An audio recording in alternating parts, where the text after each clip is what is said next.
So I wanna talk about this woman that I guess I met a few days ago. Casey is her name, and she had a room at the Fernwood, and she only had money for one night, I guess. So the other, and she's been homeless, I guess. I don't know. She told me a story, a bunch of stories. I mean, a bunch of very long stories that never stopped. She never stopped talking. I didn't get a chance to like even breathe, man. Um, um, so she was here on a couple of days ago, and then she didn't have the money for yesterday. So I invited her into to my room because she was sitting underneath the bridge, the stairway at the Fernwood, and with her dog, a little Italian Greyhound, and she was sad, and she looked, and said, "You're right. I mean, everything okay?" I said, "Yeah." I thought she was just waiting for somebody. She goes, "Oh no, I don't have any money for a room, and I'm gonna just stay here, trying to figure out what to do." And I've been there, so I kind of felt bad for her. And I said, if you want to just hang out here a little bit until you figure it out, or until somebody picks you up, you can do that if you want. Because there was 2 beds in here. Well, that was a big mistake. I have to not do that.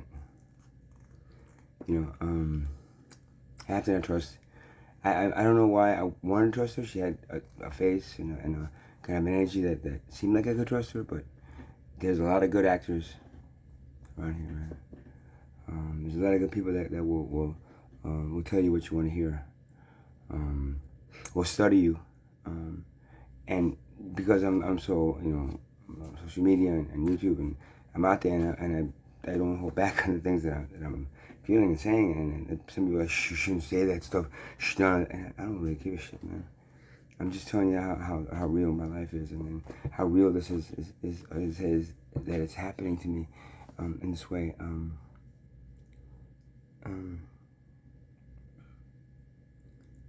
I knew after a while that, and the things that, especially I gave her my phone to play some videos, and whenever, man, I again learned my lesson. Don't give anybody your phone. I don't know what she did. I can't prove that she did anything on the phone, but I don't know. It is a bunch of coincidences, and she supposedly came from the same area of Tottenville that my ex-wife was from, and she lived across two doors down across the street from me in 100. She supposedly lived in 91 Bennett Avenue, and I was at 100 Bennett Avenue. So for the same amount of time, I mean, in the years, we were there from 2015, I believe, to 2021, and she threw me out, and she's still there, Barbara's still there, but this woman, Casey, was living a few doors down. So I don't know, and she said, I never saw her, she never saw me. All of a sudden, she's on, underneath the stairs, and the problem is that I went out and got, a little bit of what I had, I got some food, shared with her and her dog. I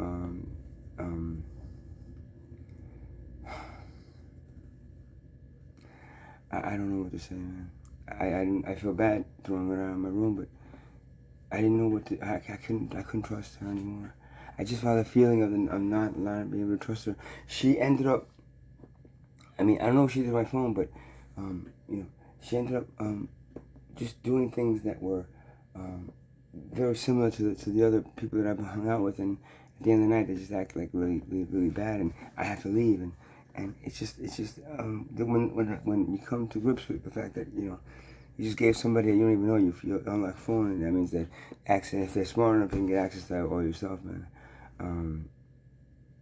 Now there's changing the passwords and trying to figure out locking all my cards and just trying to figure out what to do next.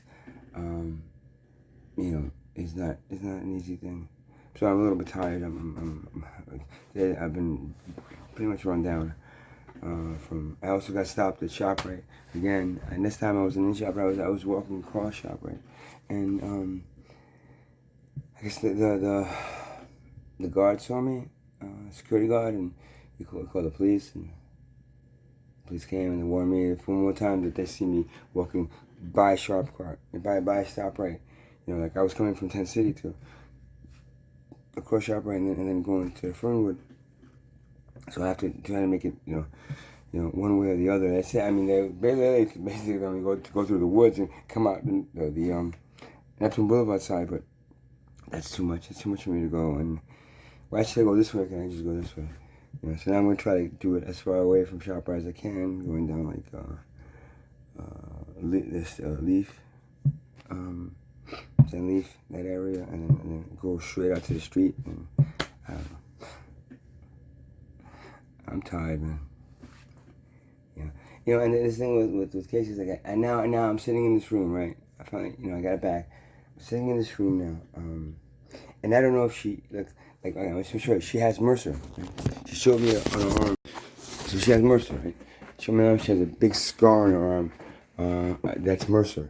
MRSA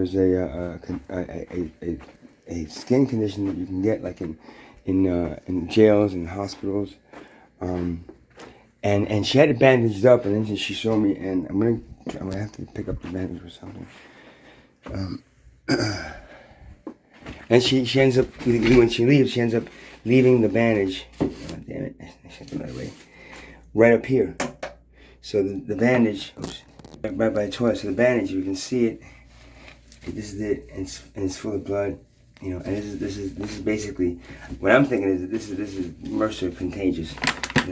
So if I have an open wound, which I do, I have plenty of open wounds, and she spread this thing on my open wounds, which actually could have done if she knocked me out with some fentanyl. She does do dope. So I mean, she does do things where she can slide something into something I'm drinking, and then I gotta worry that she's gonna take me out, and then take me out, I'm fall asleep, take me out. She calls one of her friends over, comes by, and then they rob me again. Pick my jaw, take whatever I might have left, my pockets, and I don't have much, but still willing to shoot what she had, it seemed.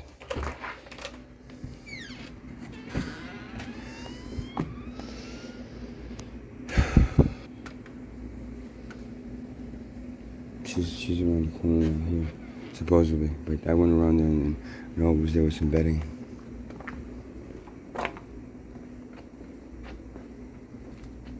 Yeah, see, this is stuff she took out of the room, and she left with the dog somewhere. I'm not sure where she went with the dog, but I don't trust her. Like, now there's an air conditioning back here in the back, and you can get access to the air conditioning. You can actually walk to the air conditioning, take something, let's see, toxic, right, and then just dump it. Now I'll show you. Actually, you know what?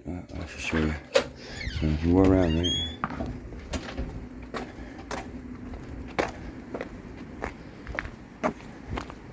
This stuff. Okay, you see there's my conditioner right there. It's the first one right there. Now, if she really wanted to be mean, she could take some kind of toxic spray or something. Maybe that same fogger and spray it into the air conditioning, and then as the air conditioning going, it would come into the room. Would she do that? I don't know. I don't know. This whole night has been weird. I literally did not expect it to get this bad again. I thought, it's just, and then that's my mistake, right? I got two things. I gotta believe that people are trying to kill me, and any way they can, they will. And number two, I cannot trust anybody really anymore. Really, I don't have no. And the one person that that I end up not trusting that I should have trusted, it's gonna suck because I wouldn't mind trusting people, but I can't. It's just not possible. It's just not possible in this world. It's not possible what I'm going through right now. If I trust somebody, then I'll expose myself to painful events. These things on my arm are pretty painful, and my legs are really bad too. The whole competitiveness in school and in the workforce. That's I went through that, but it's something that it's still around. It's something that you still teach your children. It doesn't make much sense, man. I don't trust that she didn't take that MRSA that she had on her arm and I showed you the bandage for it.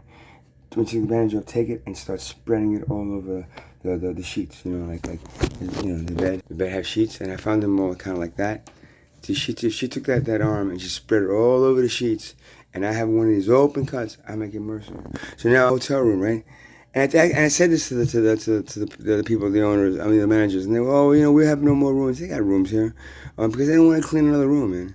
And they want to make me suffer sitting in a room saying it with Mercer that might be I might be contracting it. I'm not sure if it's I gotta check if it's contagious or not. Be open wounds, but it sounds pretty good, pretty on target, right? If you open wound, and then the Mercer gets, because I think it happens in hospitals like that, and in jails too. So that's, I don't know what else, man. Now I'm just kind of, again, just waiting it out. Get as little sleep as I can until tomorrow, and then wake up tomorrow and just, try doing something else, I guess. I don't know, get the hell out of here. I really want to get the hell out of here. I really want to get out of here. It's not just this whole area, man. I just want to go, I want to just experience something else for a while. This whole place has just got me so down, and it's so, one step, cop tries to arrest me again. This cop said to me, if we catch you, walking through, we're going to arrest you. So if you catch me walking through a place that they shouldn't be demanding that they can't have access to, as a human being, if you see me walking, then you're just going to arrest me, right? I'm tired, man. As you can tell, I'm pretty tired today. I've had a long, weirdo days. If I get the urge, I'll make the weirdo copy of this. Okay. So hey, hasta la vista, good night, and watch out for those